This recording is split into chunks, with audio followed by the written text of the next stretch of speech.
Now let's take up question number 40 from set A, and this question is from the section of polity and governance. Now this question is asking about your knowledge on reservation provided under Article 16(4) and also Article 335 along with an important Supreme Court judgment. So let's go through the question. It says consider the following statements. Statement 1. The Supreme Court of India has held in some judgments that the reservation policies made under Article 16(4) of the Constitution of India would be limited by Article 335 for the maintenance of efficiency of administration.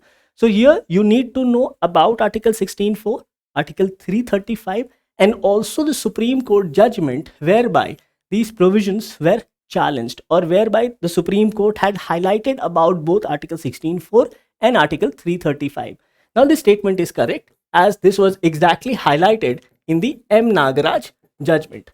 So if we go through the basics of M. Nagaraj judgment, Constitution's 77th amendment was challenged, and overall the court allowed reservation in promotion for members of scheduled caste and scheduled tribe subject to proving three conditions: backwardness of the class, inadequacy of representation and administrative efficiency under Article 335.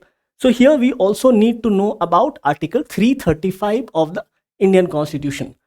So as you can see, it says that the claims of the members of scheduled caste and scheduled tribes shall be taken into consideration consistently with the maintenance of efficiency of administration in the making of appointments to services and posts in connection with affairs of the union or state.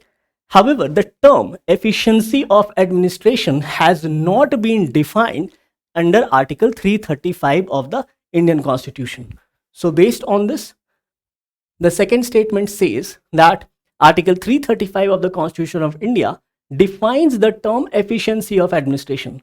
So this statement becomes incorrect and this statement becomes correct.